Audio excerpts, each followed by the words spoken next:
Assalamualaikum warahmatullahi wabarakatuh. Selamat sore pemirsa, berjumpa lagi dengan saya Lara Jingga. Pada sore hari ini menemani Anda dalam program BTV Inspiratif, di mana pada sore hari ini kita akan membahas terkait dengan isu-isu menarik dan juga hangat yang ada di Provinsi Jambi.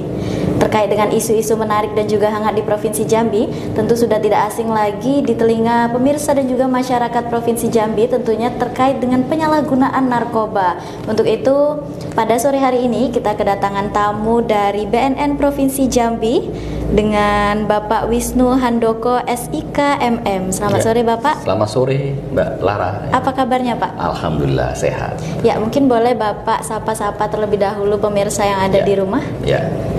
Assalamualaikum warahmatullahi wabarakatuh. Salam sehat dan bahagia tanpa narkoba. Selamat sore para seluruh masyarakat di Provinsi Jambi. Ya, semoga tetap semangat. Ya. Oke, semangatnya menular ke saya nih ya Pak ya. Iya, harus begitu dong ya. Dan baiklah pemirsa semuanya, pada sore hari ini kita akan membahas terkait dengan penyalahgunaan narkoba dengan tema upaya peningkatan performa pencegahan dan pemberantasan penyalahgunaan serta peredaran gelap narkotika di Provinsi Jambi. Nah, mungkin boleh Bapak jabarkan terlebih dahulu Pak, bagaimana situasi dan kondisi untuk penyalahgunaan narkoba yang ada di Provinsi Jambi. Iya, terima kasih Mbak Lara. Terima kasih seluruh peserta atau pemirsa sekalian yang melihat acara BTV ini. Sekali lagi saya ucapkan terima kasih dan salam sehat dan bahagia tanpa narkoba. Perlu diketahui bahwasanya Provinsi Jambi merupakan provinsi daerah lintasan. Artinya Provinsi Jambi ini dihapit oleh dua provinsi yang besar, yaitu Sumatera Utara dan Sumatera Selatan. Sumatera Utara dan Sumatera Selatan itu memiliki angka prevalensinya yang tinggi, yaitu 6,5% untuk Sumatera Utara dan 5% untuk Sumatera Selatan. Artinya memiliki angka pengguna narkoba cukup tinggi, baik yang setahun pakai maupun yang pernah memakai. Itu namanya angka prevalensi, dikaitkan dengan jumlah penduduk di masing-masing provinsi. Oleh sebab itulah Jambi saya katakan merupakan daerah lintasan. Ini sangat memiliki potensi yang besar terhadap peredaran gelap narkoba di Provinsi Jambi. Karena apa? Dari Aceh, Sumatera Barat, Sumatera Utara, Sumatera Barat, Riau pasti akan melewati Jambi. Nah, ketika narkotika itu bergerak dari Aceh atau mungkin dari Sumatera Utara pasti akan singgah ke Jambi. Nah, ini yang perlu kita antisipasi bersama.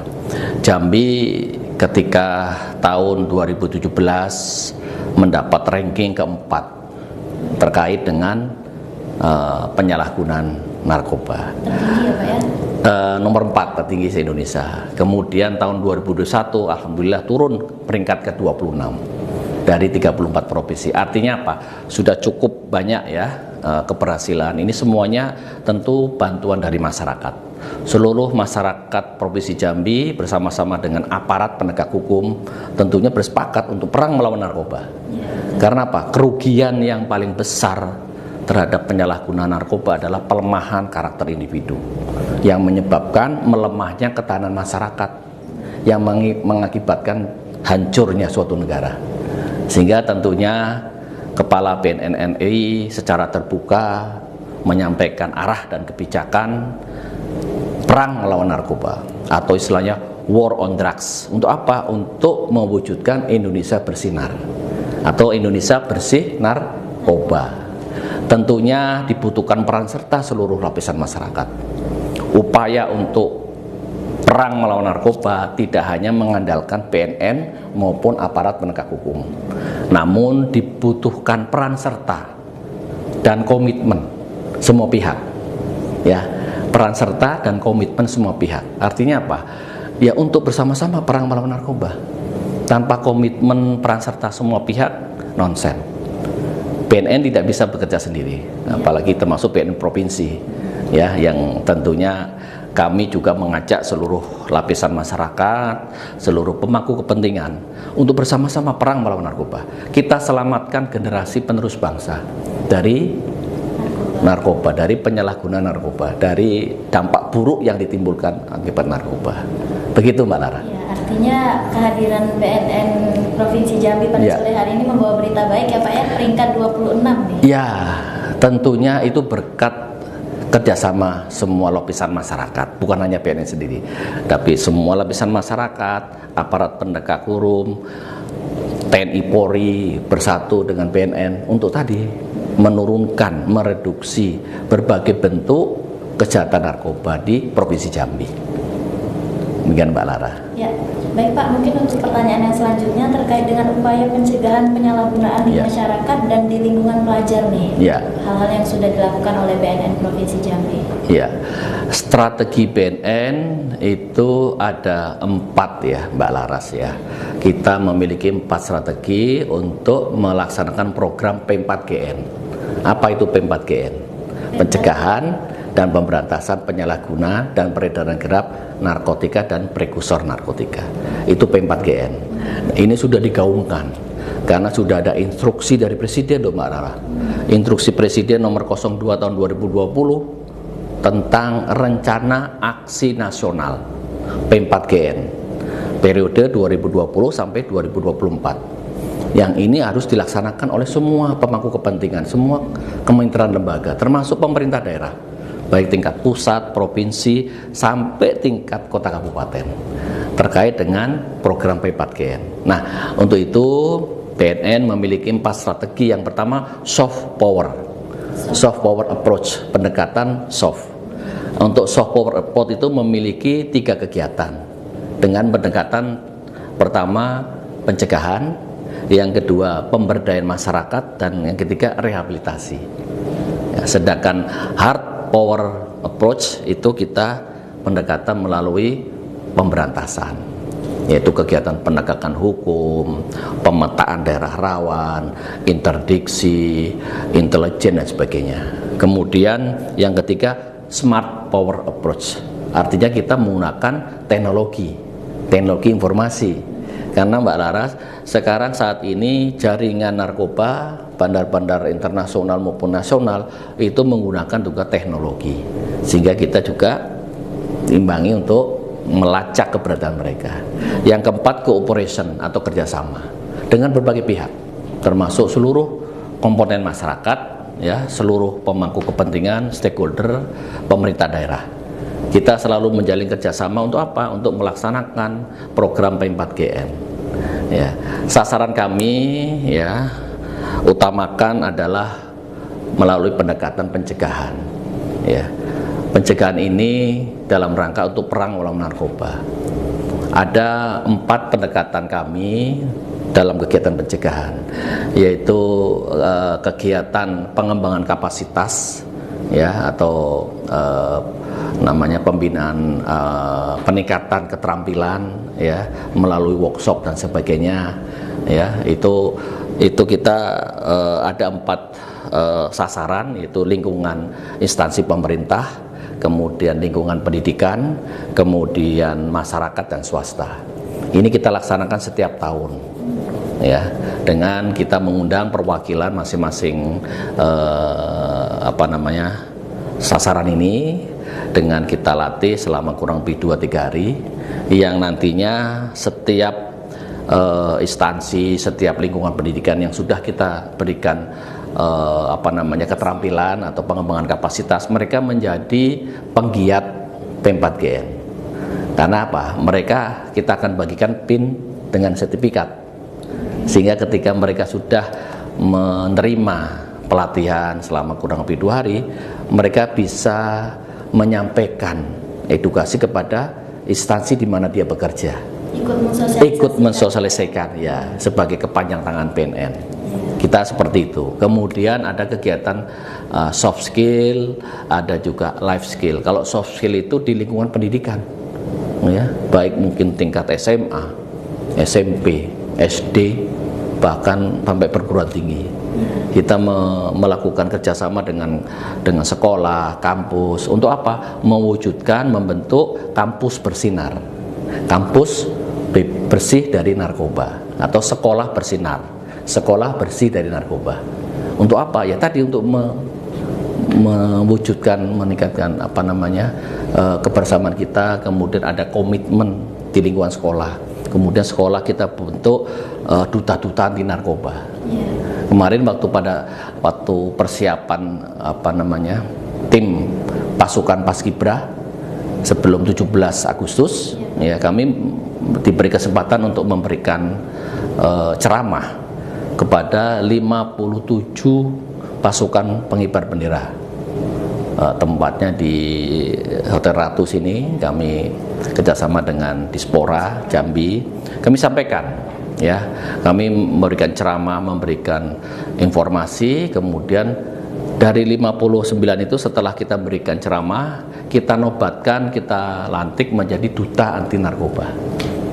Coba, karena apa? Mereka para generasi muda yang terpilih dari sekian ratus, dari sekian ribu, karena mereka perwakilan dari masing-masing kota kabupaten, yang nantinya mereka akan melaksanakan tugas mulianya sebagai pengibar bendera merah putih pada saat tanggal 17. Nah, kemudian kami diberi kesempatan untuk apa? Untuk memberikan edukasi, sehingga tanggal 16 Agustus di kediaman Pak Gubernur 59 kita lantik, kita nobatkan menjadi duta anti narkoba. Itu senang sekali itu mereka. Dan kebetulan hadir juga para orang tuanya. Ya, kita berikan sertifikat mereka. Dan setelah selesai mereka kembali ke daerah asal. Nah, masing-masing itu mereka menjadi duta-duta itu. Begitu Mbak Laras kegiatannya. Ya, terkait dengan tadi Bapak sedikit menyenggol masalah generasi muda nih Pak, saya tertarik. Mungkin bisa Bapak jelaskan terkait keterlibatan dari generasi muda di Provinsi Jambi itu sejauh mana Pak? Barangkali mungkin mereka membentuk sebuah komunitas bekerja sama dengan BNN Provinsi Jambi, begitu? Ya, betul. Banyak sekali komunitas-komunitas yang boleh dikatakan relawan, ya, relawan P4GN yang ada di Jambi ini, baik dari organisasi pemuda. Contoh di Jambi ini sudah dibentuk KIPAN, ya kan, pernah dengar ya, Kader Inti Pemuda Anti Narkoba. Kemarin sudah berdiskusi audiensi dengan kami, ya, dan mereka juga ternyata kumpulan anak-anak muda dari berbagai latar belakang. Ada dari SMA, dari perguruan tinggi, yang mana mereka akan merencana akan membuat kegiatan. Kalau nggak salah akhir November gitu, kalau nggak salah ya. November ini ya? Ya, akhir November ini dalam rangka Sumpah Pemuda. Meskipun Sumpah Pemuda sudah lewat, tapi mereka akan mengambil tema itu. Ya silakan, nanti kami sebagai narasumbernya dengan beberapa narasumber lain. Nah, kami sambut baik itu rencana gitu. Kami berikan sedikit masukan bahwasanya harus ada kiprahnya itu, KIPAN itu, karena merupakan kader inti pemuda anti narkoba yang dibentuk oleh Dispora di bawah Kemenpora di pusat. Nah, sementara masih ada di provinsi. Nanti mereka akan membentuk di masing-masing kota kabupaten di Provinsi Jambi. Baru saja mau saya tanyakan. Nah itu. Jadi karena selain KIPAN juga ada LAN seperti lembaga anti narkoba, ada lagi relawan-relawan yang lainnya, banyak di Jambi ini. Kemarin sudah audisi dengan kami. Yang intinya mereka mendukung program-program BNNP Provinsi Jambi dalam rangka tadi untuk perang melawan narkoba, untuk mereduksi berbagai bentuk kejahatan, namun juga jangan lupa pencegahannya juga harus diutamakan. Karena kami Mbak Laras, kami mengutamakan pencegahan. Jadi kita garap dulu hulunya bukan hilir dari kacamata agama. Belum lagi yang lain, banyak sekali yang memang memiliki tupoksi. Nah, dari hulu itulah jadi seluruh OPD kalau bergerak sama-sama sesuai dengan tupoksi, insya Allah ya pasti kita bisa menekan itu tadi. Jangan sampai sudah ranking 26 malah naik ke 25 atau 20, itu Mbak Laras. Sehingga peran serta seluruh OPD itu memang sangat-sangat dibutuhkan. Belum lagi nanti kita bisa kerjasama dengan beberapa contoh dinas pendidikan provinsi untuk memasukkan kurikulum P4GN terhadap mata pelajaran. Itu sangat utama itu. Itu baru diwacanakan atau sudah dikoordinasikan. Ya, tinggal nanti kapan ya dari dinas provinsi pendidikan untuk menyelaraskan dulu kira-kira mata pelajaran apa yang ada korelasinya dengan P4GN. Kalau yang dalam waktu dekat ini, malah besok kami akan mendeklarasikan kampus bersinar di kampus Universitas Jambi. Nah, kampus saya, Besok, Pak. ya besok rencana kita. Besok tanggal 9 kita bersama rektor dan seluruh sivitas akademi untuk mendeklarasikan kampus bersinar. Kampus Unja bersih narkoba. Demikian, Mbak Laras. Ya. Baik pemirsa, tentu penasaran dengan kelanjutan obrolan saya dan juga Bapak Wisnu pada sore hari ini. Jangan kemana-mana, tetap selalu menyaksikan BTV Inspiratif.